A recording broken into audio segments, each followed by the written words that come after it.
வட சுடுவார் நன்றாக வாயாலே வட சுடுவார்.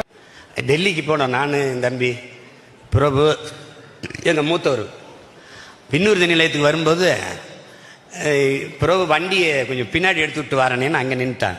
திடீர்னு பார்த்தீங்கன்னா சுற்றி என்னை ராணுவம் வளைச்சிருச்சு. இதை சுற்றி நின்றுட்டு கட்டி பிடிச்சேன். அண்ணா ஒரு ஃபோட்டோனா, அண்ணா ஒரு செல்ஃபினா. சீமான் மாதிரி பொய்யாவது சொல். என்ன சொல்லி இருக்கிறார்? நான் தில்லிக்கு போனேன், ராணுவம் என்னை சூழ்ந்து கொண்டது. இவர் சீன பிரதமர் பாருங்க. பொய் சொல்றது ஏக்கர் கணக்கிலையா சொல்றது? நிறுத்தாமல் ரீல் சுத்துவார் நன்றாக வெறும் கையில் முழம் போடுவார். இப்பவுமே துப்பாக்கி வச்சுட்டு அந்த வண்டியில சேரா வண்டி ஓட்டுவான். பின்னாடி புகழ்மாறன் இருப்பான் எனக்கு பாதுகாப்பு. முன்னாடி ஒரு ராணுவ வண்டி, பின்னாடி ஒரு ராணுவ வண்டி. நீங்க பேசுறது எல்லாமே பொய் தானே சீமான் சார்? உங்களை பத்தி எங்களுக்கு தெரியாதா? இன்னைக்கு நேத்தா பாக்குறோம். எங்களுக்கு காமெடி பீஸே நீங்க தான், என்டர்டெய்னரே நீங்க தான். காமல் ஓடிடும் மார்வுந்தன் பீலா வைக்காத ஆடைக்கு திரிக்கின்ற நூலா. சீமான் முதலில் நான் பதிவு செய்துகிறேன். சீமான் தமிழகத்துக்கு மிகவும் ரொம்ப தேவை. ஏன்னா காமெடி கண்டென்ட் வடிவேல் காமெடி எல்லாம் நிறுத்திட்டார் படம் பண்றதுக்கு. எனக்கு பர்சனலாக சொல்றேன், ஸ்ட்ரெஸ் பஸ்டர் நான் கொஞ்சம் ரிலாக்ஸ் ஆகணும், ரொம்ப இதா இருக்கு இதென்னா பார்ப்பேன். ஏன்னா அது மாதிரி தான் இருந்திருக்காந்து. ஆத்திரீலா தக்காளி கேட்கின்றாள் என்ன பூலா. 2 முறை தொட்டார். இந்த கூட்டை நன்றாக சாப்பிட்டார், முழுக்க சாப்பிட்டார். இந்த கறியை ஆள் தொடவே இல்லை. இதை இது சாம்பார் ஊத்தி கொண்டார், இதை தவிர்த்து விட்டார். இதை எழுதிக்கிட்டே இருக்கேன்.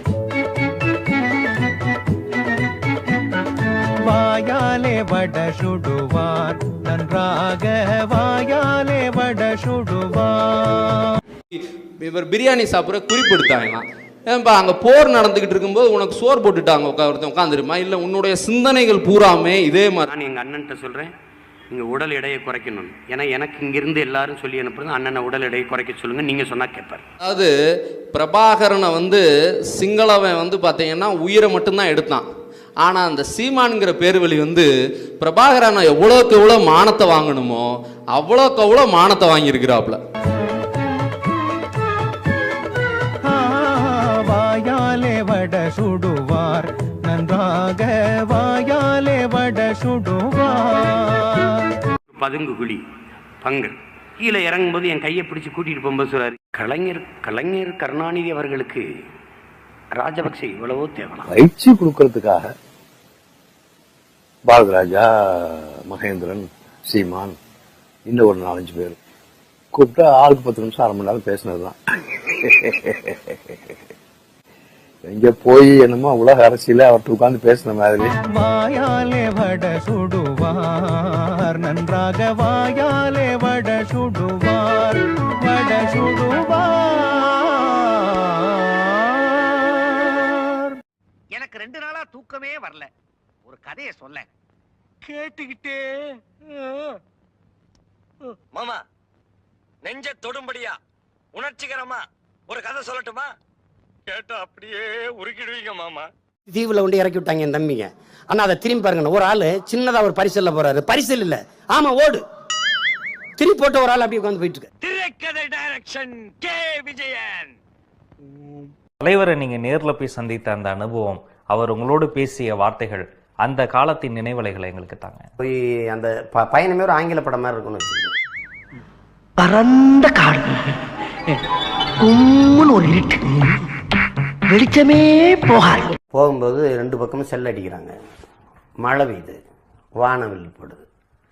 அப்போ உங்க அண்ணன் நாடு தம்பி எப்படி வரவேற்குது பாரு. சின்ன முள்ள 11 இருக்கு, பெரிய முள்ள 12 இருக்கு, மணி 11. வருஷத்துக்கு ஒரு கிரிக்கெட்ட சிக்கிறா சாமி. மழை பெய்யுது, வானவில் போட்டு வரவேற்குது, பத்தாக்குறைக்கு சிங்களம் பட்டாசு வெடிக்கிறான்.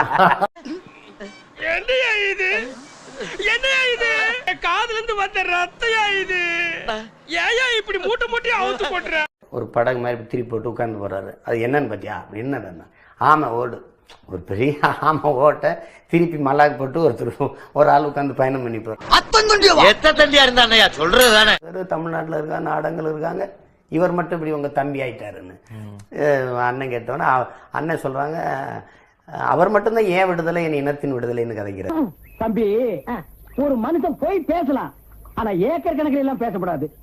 அது எப்படா நெஞ்சில கொஞ்சம் கூட ஈரம் இல்லாம இவ்வளவு பெரிய பொய் சொல்ற? முதல் நாள் எனக்கு ஆமைக்கறி 28 கிலோ அனுப்பிட்டாரு. இன்னொரு தடவை சொல்லு. முதல் நாள் எனக்கு ஆமைக்கறி 28 கிலோ அனுப்பிட்டாரு. இன்னொரு தடவை சொல்லு. முதல் நாள் எனக்கு ஆமைக்கறி 28 கிலோ அனுப்பிட்டாரு.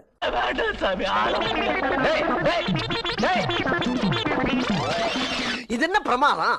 இது விட பெசலைட் ஒண்ணு இருக்கு, கூவுடா. பாருங்க எங்கால என்ன சொல்லணும்ன்றத நீங்க நிறைய சொல்லிட்டு இருக்கீங்க. போடுவீங்களா? அதான் முக்கியம். அவரு என்ன பண்ணுவாருன்னா, அவரு காலை நேரங்கள் அல்லது அதுல அவரு நெஞ்சில படுத்தே தூங்குவாரு. என் நெஞ்சில அதை தவற விடுறேன். அது கொஞ்சம் கஷ்டம்தான்.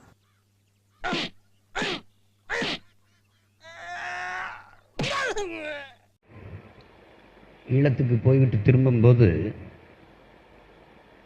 வானூர்தி நிலையத்தில் இறங்கிய உடனேயே என்னென்ன ரீல் விடணுமோ போட அடுத்தவன என்னைக்கு பேசிட்டு இருக்கிறேன் நடக்குதுன்னா, அங்க போனா உயிரோட வரமாட்டாருன்னு யாரோ சொல்லிட்டாங்க எங்க வீட்டுல. சாவும்ல செத்த பையல, நீ நலமா இருந்தா ஒழுங்க எனக்கு பத்தி நீ சாவும்ல செத்த பையல. வீட்டுல எங்க அம்மாட்ட எங்க அப்பாட்ட அவங்க அழுதாங்க போகக்கூடாதுன்னு.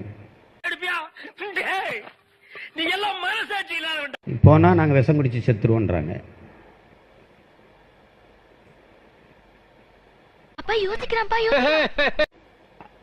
நான் செத்துருங்கன்னு சொல்லிட்டு போயிட்டேன்.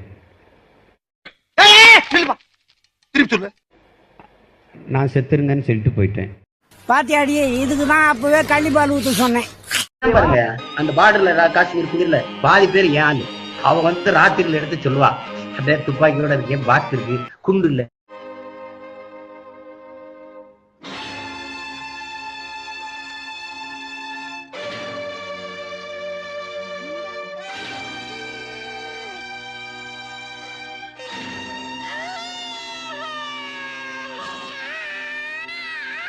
இந்தியாவில் உள்ள சீமான் போல ஆமக்கறி பூனக்கறி 47 என்று சொல்லி எமது தமிழினத்தை வைத்து, எமது தமிழினத்தினுடைய துன்பத்தை வைத்து பிழைப்பு நடத்தக்கூடிய சீமான் போல சுந்தரன் அவர்கள் உருவெடுத்துள்ளார். இலங்கையுடைய சீமான், அதாவது தமிழர்களுடைய சீமான் என்றுதான் அவரை சொல்ல வேண்டும். இந்த நெல் வயலுக்குள் மாட்டை இறக்கி உழவடிக்கிறார். ஈழப்போர் இறுதிக்கட்டம் பயிற்சி எடுத்துக்கொண்டிருக்கிற போது தலைவர் ஒரு நாற்காலியை போட்டு உட்கார்ந்துருவார். நான் பெரிய ஜிம்முக்கு போனவன், கராத்தக்காரன், நான் போய் பெரிய ஆளுன்னு நினச்சிக்கிட்டு இருந்தேன். 10 முறை இப்படி வரிசை 10 முறை திரும்பி சுடணும். நாக்கு தள்ளிடுச்சு. நாக்கு டை மாதிரி தொங்குது, சுருட்டியா உள்ள. அங்க சுத்தி பாதுகாப்புக்கு நிக்கிற ஒரு போராளி நடந்து வருவான். வரும்போது அவன் எதையுமே சொல்ல மாட்டான். எங்க அண்ணன் குறிப்பெறிஞ்சிருவாரு. நடந்து டக்குன்னு என் கையை பிடிச்சிட்டு கூட்டிட்டு போயிடுவார். என்ன அப்படி பாக்குறீங்க? என் மேல சந்தேகமா உங்களுக்கு? தம்பி இவ்வளவு விஷயம் எழுதிருக்கானே, நீ ஒரு தடவை தான பார்த்த. ஒரு பதுங்கு குழி பங்கு, அதுக்குள்ள போகும்போது நான் எங்க அண்ணன்ட்ட சொல்றேன், நீங்க உடல் எடையை குறைக்கணும். ஏன்னா எனக்கு இங்கிருந்து எல்லாரும் சொல்லி அனுப்புறது, அண்ணனை உடல் எடையை குறைக்க சொல்லுங்க, நீங்க சொன்னா கேட்பார். எங்க ஒருக்கா சொல்லு. அண்ணனை உடல் எடையை குறைக்க சொல்லுங்க, நீங்க சொன்னா கேட்பார். மர்க்கா சொல்லு. அண்ணனை உடல் எடையை குறைக்க சொல்லுங்க, நீங்க சொன்னா கேட்பார். மர்க்கா சொல்லு, நீங்க சொன்னா கேட்பார். ஆட உங்க கூர்க்காவுக்கு பிறந்தவன சொல்லுவியா? உன்னை எல்லாம் நிக்க வச்சு அடிக்கூடாது, குனிய வச்சு குனிடா.